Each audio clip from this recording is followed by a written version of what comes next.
Alright guys, so I couldn't help but notice, because I love combing through eBay for any kind of like significant auctions that have sold on the coin front, and this one definitely sticks out, okay, for a number of reasons. Alright, it's touted as an original bankroll, as you can see from this image, and what I'll do to help you guys out is I'll have the auction item number at the end of the video in the closing credits, so that way you could go into eBay, because there's a number of additional photos. You'll have the opportunity to read the description and all that, and I think the seller did a phenomenal job, in spite of the way I feel about these type of auctions. And this is pretty much it's either going to be one of two things. It's either going to be a huge gamble, all right, and it's only a gamble, I suppose, if you rip the roll open, but it's either going to be a gamble or a huge payoff, okay? And let me explain a little bit. So the roll is not so much a 1909 roll. It does have two identifiable coins on the ends, which display the VDB initials on the reverse, and automatically, okay, there's only one date that has those, and that's 1909. So the buyer is playing off of the assumption that, number one, it's a complete full roll of 1909s. Number two, the prospect is there to find an S-minted coin, whether it's a non-VDB reverse or one with it. Here's my only problem. Okay, there's a few red flags. Okay, number one red flag in all of this is it's not a full BU roll. That's obvious, because one of the ends has a worn VDBN, which I would speculate 99.9% chance that it is a Philadelphia coin.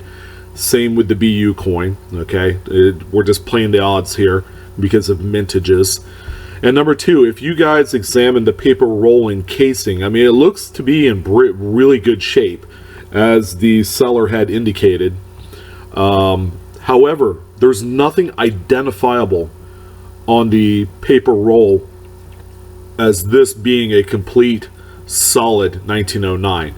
For the amount of money it's sold for, which is $1,525 freaking dollars for this thing, this is about as big of a gamble as you're going to get in the Unsearched roll soiree that we see on eBay. And like I say, this roll probably could have sold 10 years ago for in excess of $5,000, because the gullibility factor with a lot of buyers was at its highest then. Now people have wisened up a little bit.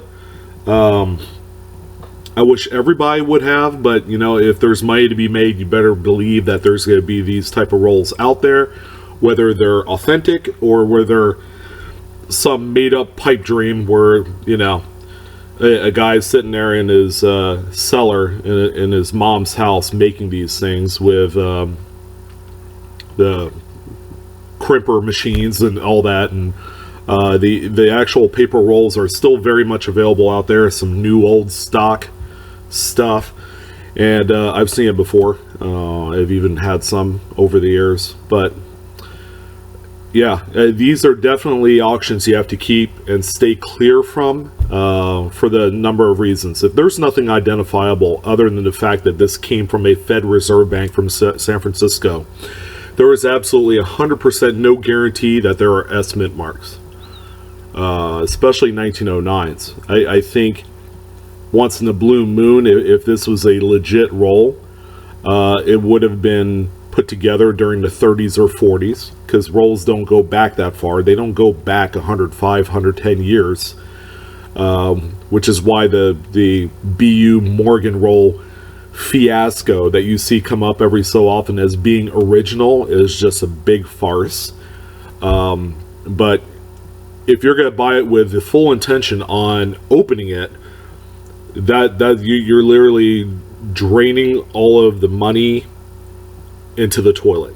Okay, there is a more logical way of saying it, but I'm not going to say it.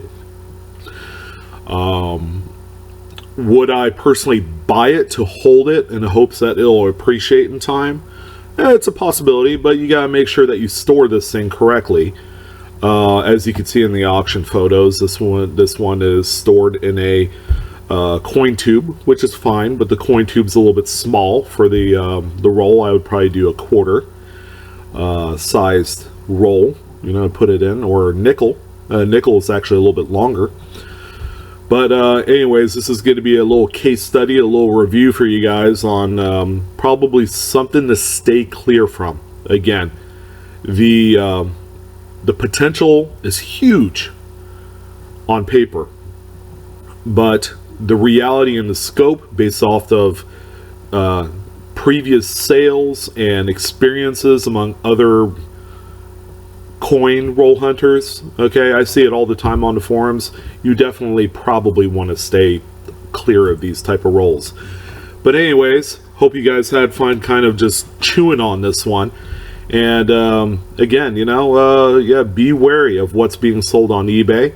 If something's too good to be true, or if a seller is not accepting returns, that's a huge red flag.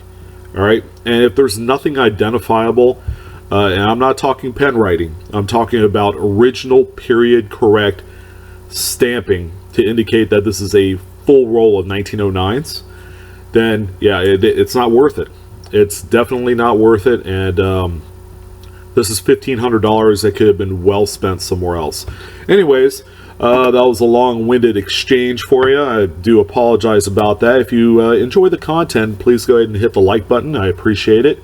And feel free to subscribe to my channel. You will gain access to all of the new Blue Ridge Silverhound material as they come available.